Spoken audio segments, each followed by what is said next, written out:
कल हम चैप्टर के बारे में देख रहे थे। चैप्टर किस बारे में है? चैप्टर है मैन्युफैक्चरिंग यूनिट के बारे में। जय उदय यश। मैन्युफैक्चरिंग यूनिट जो हमने जो द्वितीय क्षेत्र में आती है ना, इंडस्ट्री कैसे काम करती है उसके बारे में हमने देखा कि मैन्युफैक्चरिंग की इम्पोर्टेंस क्या है, मैन्युफैक्चरिंग क्यों जरूरी है हमारे यहाँ। आप देख रहे थे तो इसके रीजन भी देखे थे हमने कि कृषि को मदद करती है, देश के विकास में मदद करती है, मुद्रा, दूसरी विदेशी मुद्रा प्राप्त करने में मदद मिलती है। तो वो सारी चीज़ अपन ने देखी थी इसके बारे में, है ना। और एक उद्योग कैसे काम करता है, निवेश किया जाता है जिसमें कच्चा माल हो वो खरीदा जाता है। तो जो उद्योग और बाजार का संबंध बताया हुआ था, कैसे उद्योग इन्वेस्ट करता है, चीज बनाता है, लोगों को बेचता है, लोगों से जो आमदनी होती है उसको वापस उद्योग में ही खर्च कर रहा होता है ना। तो ये एक ग्राफ था जिसके तहत एक आदर्श उद्योग की आदर्श आदर्श स्थिति देखी थी कि एक आदर्श उद्योग जब लगाया जाता है तो उसके लिए 3 कंडीशन फुलफिल होना चाहिए, तभी एक हम जो है वो समूहन बचत किसको बोल सकते हैं, जहाँ पर एक ऐसा एरिया नगर में जहाँ पर जो व्यापार होता है, मैन्युफैक्चरिंग, अगर हमको कोई हब लगाना है, कोई एक तरह से जय गुरुदेव कशिश कोई यदि हमें कोई इकाई लगाना है, फैक्ट्री लगाना है, तो वहां पर नगर निगम या फिर सरकार के द्वारा एक ही जगह पर सारी व्यवस्थाएं कर देना, मजदूर भी उपलब्ध करवा देना, जगह भी उपलब्ध करवा देना आसानी से, बिजली पानी सब चीजें वहां पर उद्योग के हिसाब से सारी चीज मुहैया करवा देना। वो ऐसा एरिया जो है समूहन बचत कहलाता है। मतलब ताकि उद्योग लगाने में आसानी हो जाए, उसको समूहन बचत बचत बोलते हैं, क्योंकि वो अंडरस्कोर में लिखा हुआ था इसलिए उसको एक्सप्लेन बता दिया कर दिया। उसके बाद जो है उद्योगों का वर्गीकरण के बारे में देखा था अपन ने, अलग अलग टाइप के वर्गीकरण हो सकते हैं, कुछ पूछ लिया जा सकता है। तो कोशिश करेंगे, शायद इसमें क्वेश्चन भी आया होगा, अभी क्वेश्चन पढ़े नहीं है मैंने। क्वेश्चन भी आया होगा कि कितने प्रकार के उद्योग है, फलाने टाइप के कितने प्रकार के उद्योग होते हैं, तो वो क्वेश्चन जरूर इसमें अपन करेंगे, क्योंकि फिर जरूरी हो जाता है वो।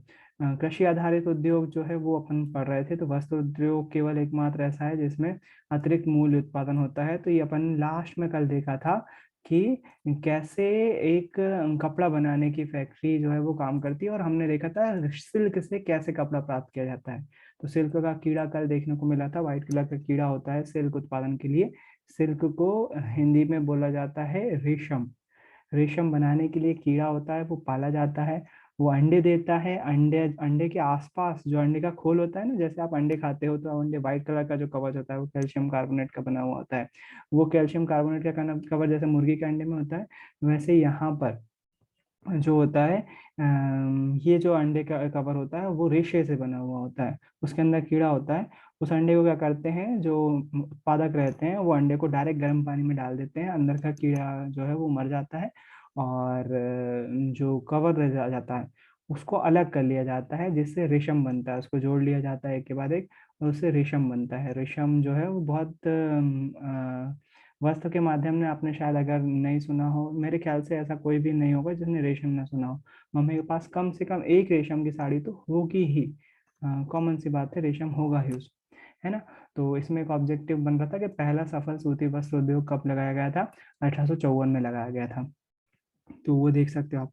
यूरोप में दो विश्व युद्धों में जूझ रहा था तब भारत इंग्लैंड के अधीन था, ऐसे में इंग्लैंड में कपड़े की मांग आपूर्ति हेतु भारतीय सूती वस्त्र उद्योग को प्रोत्साहन मिला था।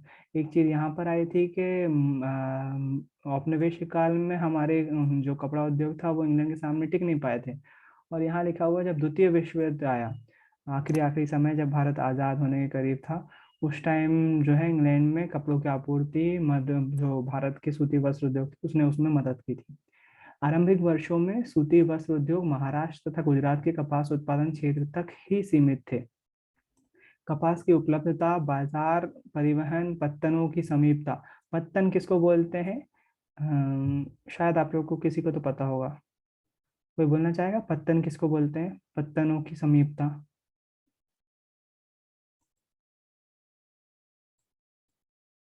पत्तन ऐसे जहाजी पोर्ट होते हैं, क्योंकि देखो स्टार्टिंग में जब औपनिवेश काल था, जब अंग्रेजों का शासन था, तो जो एक दूसरे से दूसरे देश में जाने का माध्यम केवल और केवल पानी के जहाज हुआ करते थे। तो ऐसे पोर्ट जहाँ पर बड़े बड़े जहाजों से माल उतारा जाता है, केवल सामान उतारा जाता है, यात्रियों के लिए अलग रहते हैं पोर्ट, जहाँ से यात्रा की जाती है वो अलग होते हैं पोर्ट। और जो पत्तन उनको बोलते हैं जहाँ से मालवाहक जहाजों से सामान को उतारा जाता है और स्टोर भी कर सकते हैं कुछ दिनों के लिए, तो उसे हम पत्तन बोलते हैं। कपास की उपलब्धता, बाजार, परिवहन, पत्तनों की समीपता, श्रम, नमीयुक्त जलवायु आदि कारकों ने इसके स्थानीयकरण को बढ़ावा बढ़ावा दिया, क्योंकि वहां पर ये सारी चीजें थी। देख रहे हो ना, महाराष्ट्र और गुजरात दोनों में जो है वो, और अंग्रेजों का लेना देना बहुत हद तक गुजरात के पोर्ट से ही था। वहीं से जो है वो जहाज से आवन जावन कर रहे थे। स्टार्टिंग में डचों ने भी गोवा को जो है बहुत सालों तक कब्जा करके रखा। आजादी के बाद आजाद हुआ है जहां तक है गोवा। एग्जैक्टली मुझे मालूम नहीं है, लेकिन गोवा बहुत बाद में आजाद हुआ है, डचों के अधीन था वो। बाकी पूरे ईस्ट इंडिया का अधीन था। वो गोवा जो है वो डच का उस पर शासन था, तो वो दूसरा देश है ना। इस उद्योग का कृषि से निकटता का संबंध है, और कृषकों, कपास चुनने वालों, गांठ बनाने वालों, कताई करने वालों, रंगाई करने वालों, डिजाइन बनाने वालों, पैकेट बनाने वालों, सिलाई करने वालों को यह जीविका प्रदान करता है। तो कपड़ा उद्योग इतने सारे लोगों को जीविका प्रदान कर रहा है। हो सकता हो आप में से भी कोई ऐसा हो जिसके घर में या फिर आसपास या उनके रिलेटिव सिलाई का काम कर रहे हो। मम्मी जो है वो घर की सिलाई तो नॉर्मली कर ही रही होती है, लेकिन कई बार गृह उद्योग, लघु उद्योग की तरह कई छोटी छोटी ग्रुप में महिलाएं जो है वो किसी घर में इकट्ठी हो जाती हैं और सिलाई का काम कर रही होती हैं। किसी भी गवर्नमेंट एम्प्लॉय, गवर्नमेंट जो ऑफिसेस होते हैं उसमें यूनिफॉर्म बनाने के लिए। जैसे मैंने देखा, मेरी बुआ जी जो थी वो रेलवे से कपड़ा लाती थी, रेलवे उनको कपड़ा देती थी, घर पे मशीन थी और बाकायदा पूरी चीज उनको बना कर देना होती थी। क्या, पूरी शर्ट नहीं सिल के देना है उनको, जैसे कॉलर सिलने का काम देते, कॉलर सिलना है, जो जेब होती है वो सिलने का काम दे देते, ऐसे काम दे दिए जाते थे उनको। और वो बनाते थे और वो कपड़ा लेके आते थे, इधर बनाते थे, वो वापस वहां दे जाती थी, वहां पर वो लोग उसको असेंबल कर देते थे, है ना। तो उससे उनकी आमदनी शुरू हो जाती थी। तो ये इस प्रकार कपड़ा उद्योग पे बहुत सारे साइड बिजनेसेस जो है वो जुड़े हुए हैं। कपास सुनने वाले, गांठ बनाने वाले, कताई करने वाले, रंगाई करने वाले, डिजाइन बनाने वाले, है ना। एक बात समझ में नहीं आई, गांठ बनाने वालों का यूज कहाँ करते होंगे? अगर गांठ बनाने वाले जो होते हैं, धागे की गांठ कहाँ यूज करते होंगे यार? बुनाई तो समझ में आता है, बुनाई अलग होती है, बुनाई अलग लिखा भी है उन्होंने, लेकिन अजीब सी बात है, गांठ बनाने का यूज कहाँ करते होंगे। खैर, इस उद्योग के कारण रसायन, रंजक, मील स्टोर तथा पैकेजिंग सामग्री और इंजीनियरिंग उद्योग की मांग बढ़ती है। फलस्वरूप इन उद्योगों का विकास होता है। आई होप आप लोग होंगे यहाँ पर, मुझे ऐसा लग रहा है जैसे मैसेज तो नहीं है। सब लोग हो ना, समझ में आ रहा है ना? भैया आपकी वॉइस क्लियर नहीं आ रही है। सभी के साथ ऐसा हो रहा है क्या? वॉइस में नहीं भैया। नहीं भैया। नहीं भैया। नहीं भैया। अगर नहीं होती है तो उसके बाद शायद फिर मैंने इंटरनेट की स्पीड, नहीं नहीं नहीं, शायद आकांक्षा थी, आकांक्षा शायद नेट की स्पीड के कारण से होगा ऐसा।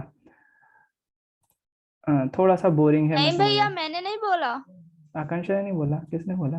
नहीं, मुझे नहीं पता। भैया मैंने बोला। तनिषा।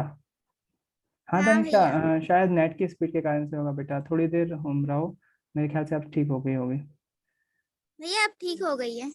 ठीक, बढ़िया। इसके बाद जो है, यद्यपि कटाई कताई कार्य महाराष्ट्र, गुजरात तथा तमिलनाडु में केंद्रित है, लेकिन सूती, रेशम, जरी, कशीदाकारी आदि में बुनाई के परंपरागत कौशल और डिजाइन देने के लिए बुनाई अत्यधिक विकेंद्रीकृत है। भारत में कताई उत्पादन विश्व स्तर का है, लेकिन बुना वस्त्र कम गुणवत्ता वाला है, क्योंकि यह देश में उत्पादित उच्च स्तरीय धागे का अधिक प्रयोग नहीं कर पाता। बुनाई का कार्य तो, जैसे प्रॉब्लम वही स्टार्टिंग में ही बोली थी ना उन्होंने, कि भारत में धागा बन जाता है, धागे से फिर उसके बाद बुनाई का काम नहीं हो पाता अच्छे से, क्योंकि वो धागा अच्छी क्वालिटी का, उसको बुनने वाले कारीगर नहीं है भारत में। और फिर बुनाई के लिए हम दूसरी कंट्री में भेजते हैं, फिर उसके बाद कपड़ा फिर से सिलने के लिए यहाँ पर आ जाता है, तो केवल बुनाई के लिए। एक बार यहाँ पर कताई कताई आ रहा है, नॉर्मली अपन कटाई बोलते हैं ना, कटाई मतलब किसी चीज को काटना। ये कताई क्या होता है, और धागे में कताई अलग होता है क्या? कोई मुझे बता पाएगा क्या, कताई क्या होता है?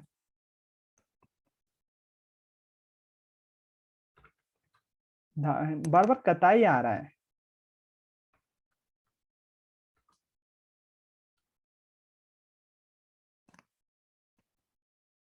स्पिनिंग। समझ रहे हो स्पिनिंग? अब समझ गए होगे ना इंग्लिश में स्पिनिंग। धागा बनता है ना, धागा देखा है कभी, उसको अलग अलग करके देखा है, ऐसे रेशे रेशे अलग हो जाते हैं। स्पिनिंग, कताई।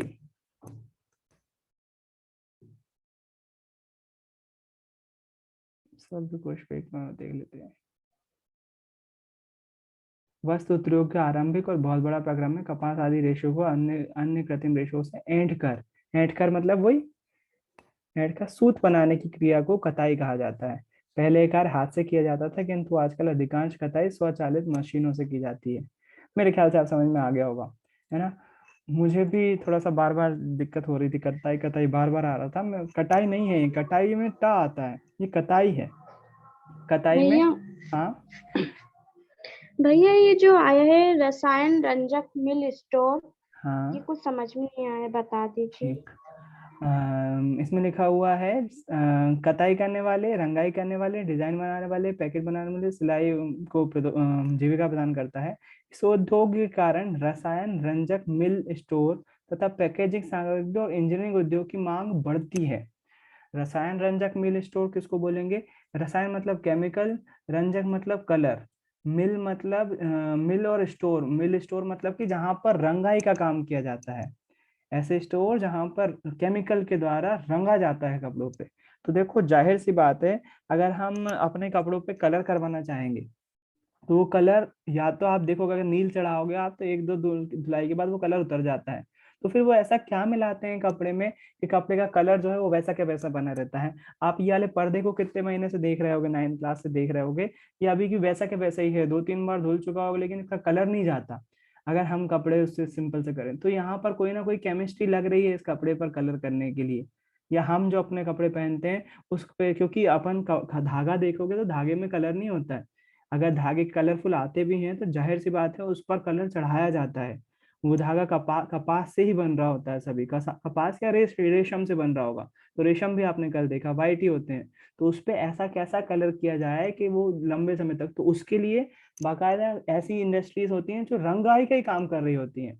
तो बोल रहे हैं कपड़ा उद्योग, रंगाई वाले जो बिजनेस होते हैं, रसायन रंजक मिल स्टोर जो होते हैं जो रंगाई का काम करते हैं। और पैकेजिंग सामग्री मतलब अब जो हमारी, आप देखोगे साड़ी जो है वो पैकेट में आने लगी है या डब्बे में आती है, तो वो डब्बा बनाने के लिए भी तो चाहिए ना कोई बंदा, उसकी भी अपनी अपनी इंडस्ट्री है। तो रंगा इसके कारण से, कपड़ों के उद्योग के कारण से ये वाली इंडस्ट्री भी आगे बढ़ती है साइड बिजनेस के तौर पर। जैसे कताई बनने करने वाले या फिर बुनकर हो या फिर जो दर्जी होते हैं उनकी आमदनी बढ़ती है, उसी प्रकार से इन लोगों की आमदनी भी बढ़ रही होती है। किसके कारण से? केवल कपड़े उद्योग के कारण से। तो वही लिखा हुआ है वो, है ना। उसके बाद भारत में कताई उत्पादन विश्व स्तर का है, लेकिन बुनाई, ये तो बात हो गई। हाथ से बुनी खादी कुटीर उद्योग में रूप में बुनकरों और को उनके घरों में बड़े पैमाने पर रोजगार प्रदान करता है।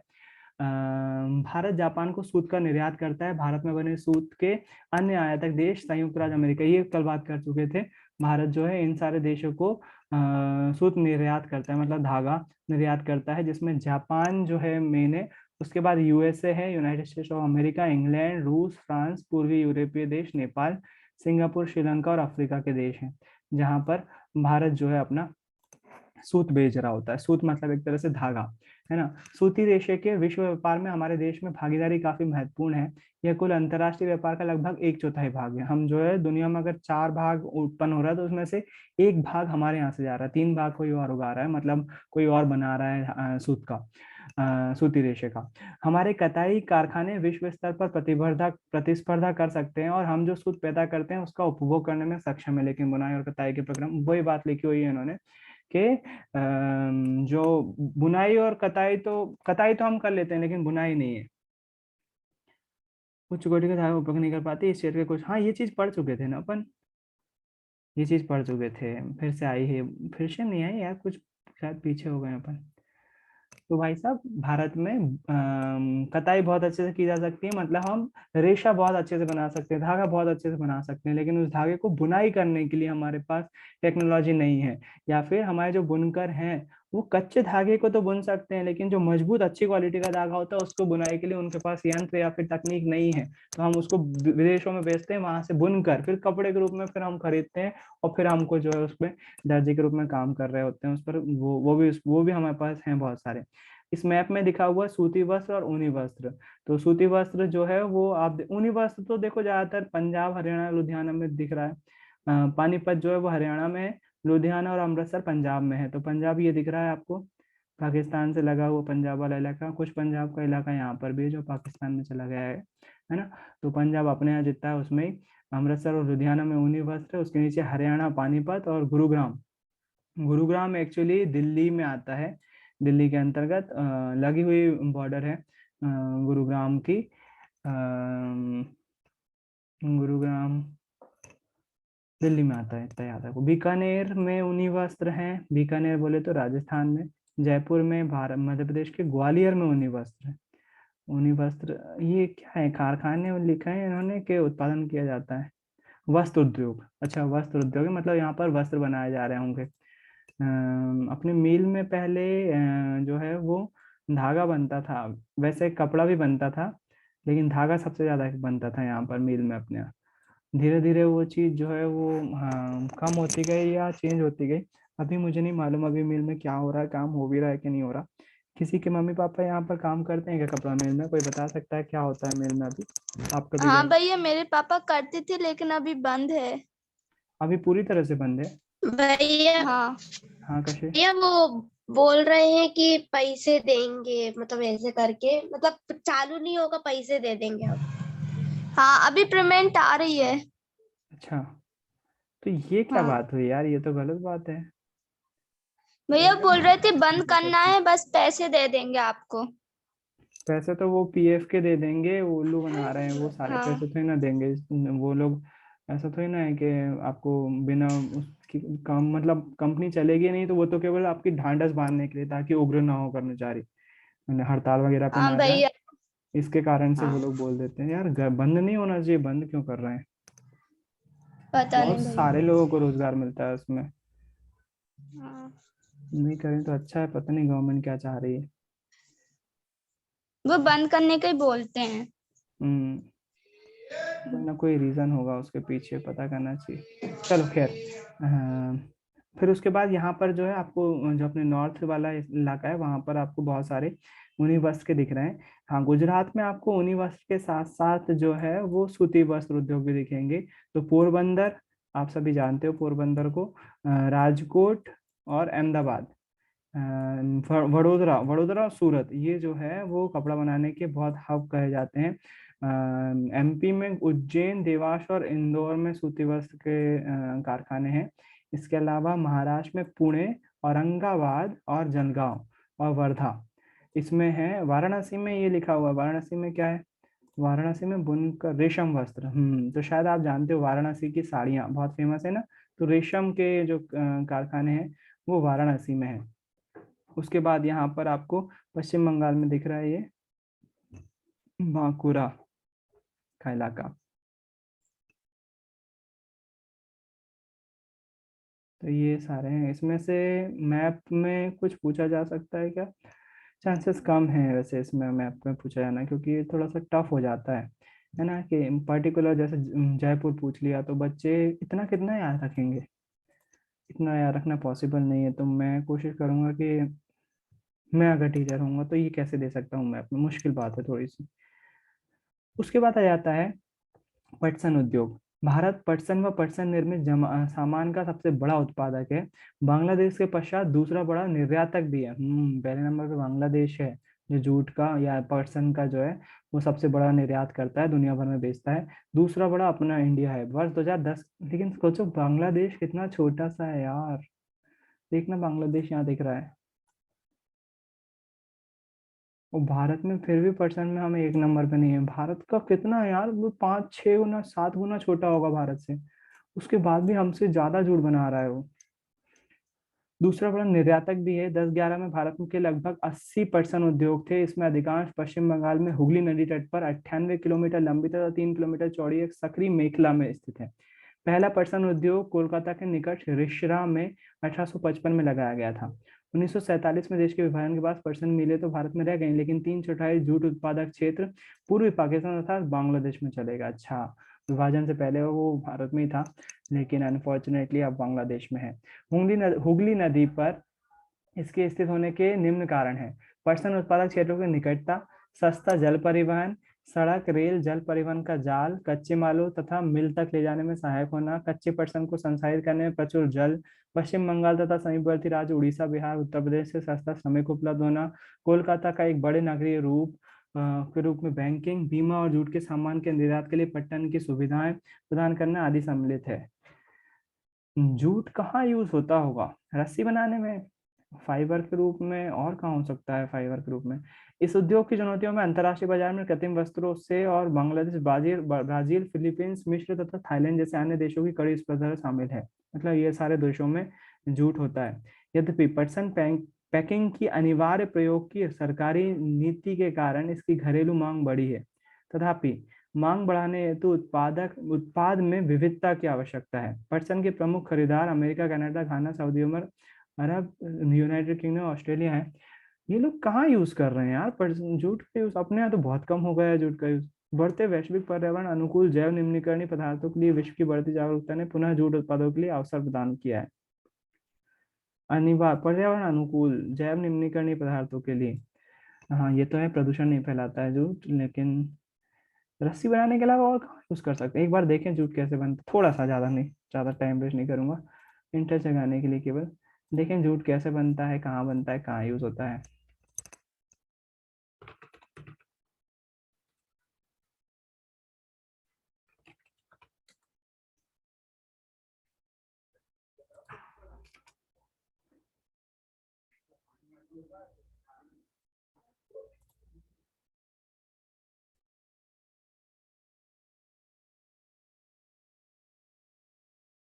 పంటలు పెద్దగా ఆదాయం ఇవ్వలేకపోతున్నాయి. సాధక బాధకాలు పెరుగుతున్నా మద్దతు ధరను కూడా అందించలేకపోతున్నాయి. No, no, no, no.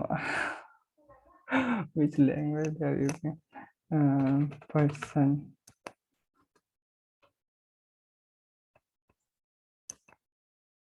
Hindi में क्यों लिखा रहा है यहाँ पर भी?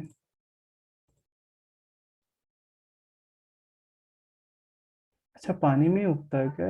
बहुत ज्यादा पानी चाहिए।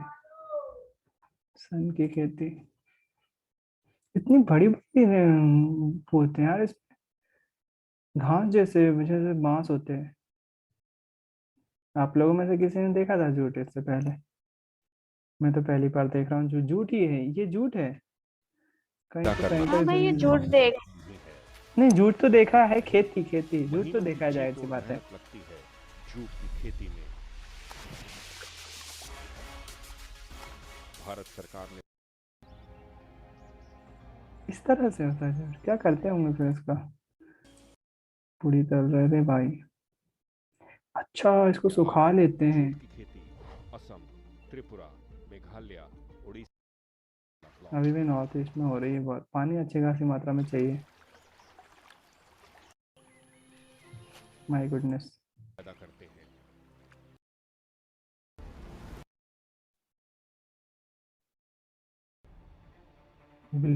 हुगली रिवर, अभी बताया था ना, हुगली रिवर। प्रक्रिया में जरूरी है जूट के बंडल को पानी में डालकर सड़ाना।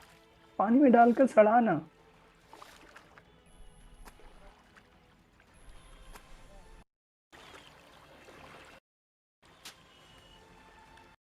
बड़ी मेहनत का काम है यार। किसानों को शिकायत है कि उनको जूट का सिर्फ 2400 से 2800 रुपए प्रति क्विंटल ही मिल पाता है। प्रति क्विंटल 2400 से 2800 प्रति क्विंटल। यही नहीं, बहुत सस्ता है यार, प्रति क्विंटल। ज्ञान केंद्र सिर्फ आधे दामों पर किसानों को जूट के बीज मुहैया करवा रहे हैं। यही नहीं, किसानों को मशीनों के द्वारा बुआई और निराई गुड़ाई के नए तरीके भी बताए जा रहे हैं। Central research institute for jute and allied fibres. Corchorus olitorius, ऐसा लग रहा है हैरी पॉटर का कोई मंत्र पढ़ रहे हो। कॉर्कोरस ऑलिटोरियस नाम है जूट का साइंटिफिक, याद रखने की जरूरत नहीं है। यूजेस फाइबर के रूप में लिखा हुआ, fibre and textile uses, culinary uses,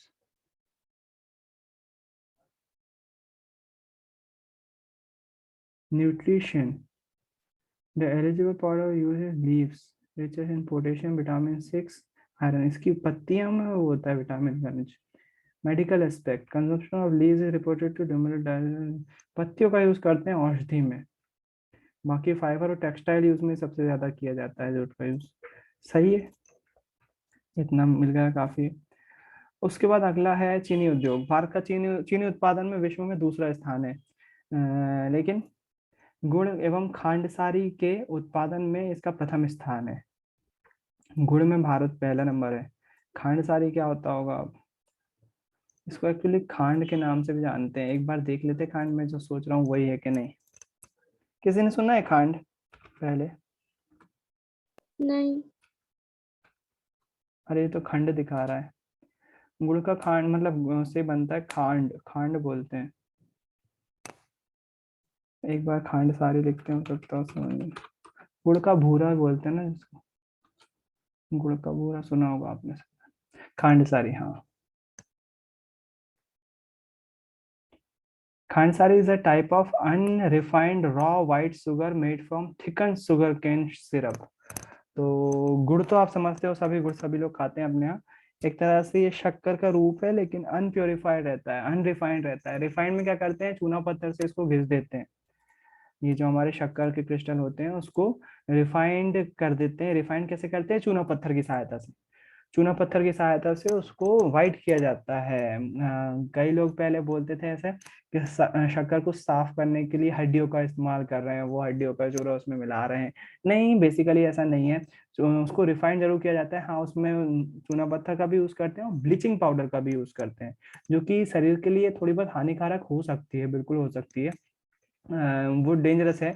इसलिए वेस्टर्न कल्चर में एक तो शुगर वो लोग बहुत कम खाने लगे हैं, ऊपर से अनरिफाइंड शुगर का यूज करते हैं। तो वो अनरिफाइंड शुगर थोड़ी सी येलो। अच्छा देखना, मार्केट में अगर हमारे पास 3 प्रकार की सामने शक्कर रखी हुई होगी ना, एक थोड़ी सी पीली दिख रही होगी, एक थोड़ी सी हल्की पीली दिख रही होगी, एक जो है वो सफेद दिख रही होगी।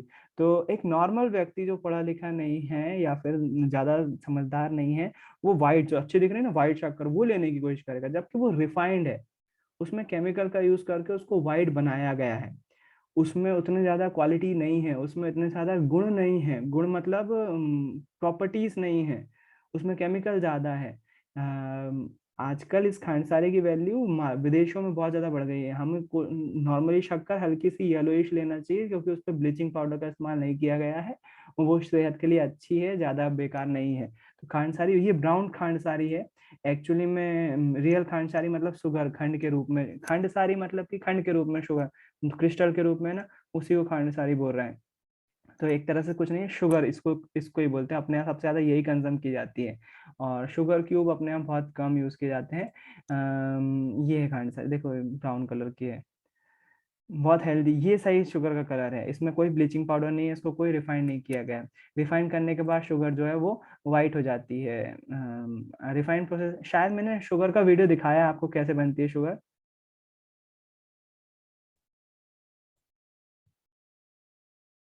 भाई साहब अगर नहीं दिखाया तो ना बोल सकते हो आप। हाँ भैया दिखाया है। ठीक।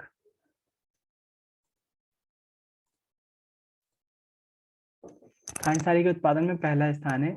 इस उद्योग में चीनी उत्पादन में दूसरा स्थान है, लेकिन गुड़ और खांडसारी के उत्पादन में इसका प्रथम स्थान है। इस उद्योग में प्रयुक्त कच्चा माल भारी होता है तथा धुलाई में इसके सुक्रोज की मात्रा घट जाती है। माय गुडनेस, ये नई बात पता चली मुझे। बोल रहे हैं इसको गन्ना थोड़ा सा हैवी होता है, जाहिर सी बात है, और अगर इसकी ढुलाई की जाए तो इसमें सुक्रोज की मात्रा घट जाती है। चीनी मिलें उत्तर प्रदेश, बिहार, महाराष्ट्र, कर्नाटक, तमिलनाडु, आंध्र प्रदेश, गुजरात, पंजाब, हरियाणा तथा मध्य प्रदेश राज्यों में फैली हैं। चीनी मिलों का 60% उत्तर प्रदेश तथा बिहार में। उत्तर प्रदेश में चीनी बहुत ज्यादा होती है, ये बात तो सही है। इस उद्योग में यह उद्योग मौसमी अतः सहकारी क्षेत्र के लिए उपयुक्त है। क्या आप बता सकते हैं ऐसा क्यों? यह उद्योग मौसमी अतः सहकारी क्षेत्र के लिए उपयुक्त है। क्या आप बता सकते हैं कि ऐसा क्यों? सहकारी समझते हो ना, जिसमें किसान ही उगाता है, किसान ही सब कुछ कर लेता है, बेच भी किसान ही देता है। और या फिर अगर कोई दूसरी कंपनी को बेचता है तो जो भी प्रॉफिट होता है वो आधा आधा कर लेते हैं, उसको सहकारी क्षेत्र बोलते हैं। शायद कल याद हो, कल देखा था अपन ने इस चीज के में। बोल रहे हैं ये उद्योग मौसमी अथवा सहकारी क्षेत्र के लिए उपयुक्त है, आप बता सकते हैं ऐसा क्यों? पिछले कुछ नहीं बता सकते। कैसे हो सकता है सहकारी क्षेत्र की डेफिनेशन देखी थी अपन ने, किसी को याद आ रहा है क्या कुछ? इस चैप्टर में नहीं था शायद।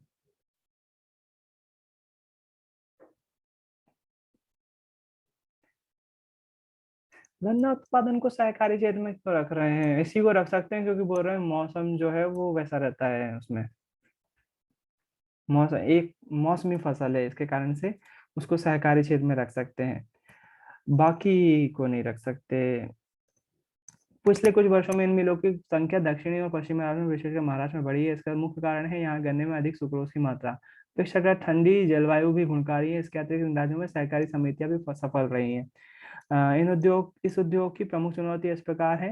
इस उद्योग का अल्पकालिक होना, पुरानी तथा अक्षम तकनीक का इस्तेमाल, परिवहन अक्षमता से गन्ने का समय पर कारखानों में न पहुंचना तथा खोई का अधिकतम इस्तेमाल न कर पाना।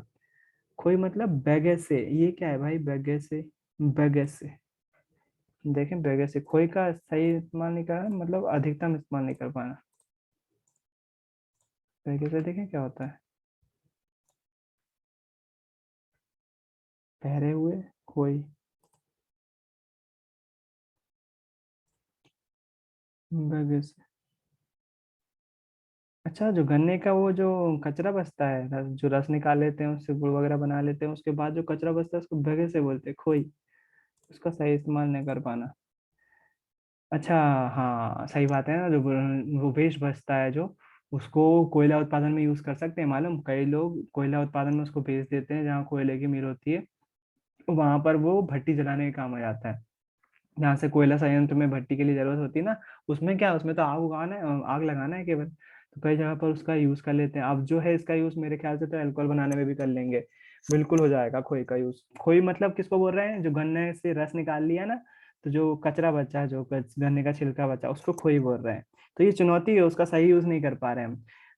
उसके बाद बोल रहे हैं परिवहन अक्षमता के कारण गन्ने का समय पर कारखानों में नहीं पहुंच पाना, लेट हो जाते हैं, सुक्रोज की मात्रा कम हो जाती है। ये नई बात पता चली थी आज ही, देखी अपन ने। इस प्रकार उद्योग का अल्पकालिक होना, तो एक मौसम में उगते हैं तो ज्यादा समय तक नहीं रह पाते, तो बाकी समय किसान क्या करेगा? दिक्कत वाली बात है। पुरानी व अक्षम तकनीक का इस्तेमाल, पुरानी तकनीक का इस्तेमाल करते तो अच्छी फसल नहीं होगी। सुक्रोज की मात्रा ज्यादा चाहिए, सुक्रोज की मात्रा ज्यादा होगी तभी तो शक्कर ज्यादा होगी उसमें, मीठा करना भैया चाहिए। हाँ सुक्रोज क्या होता है? हाँ, ये अच्छा पूछ लिया।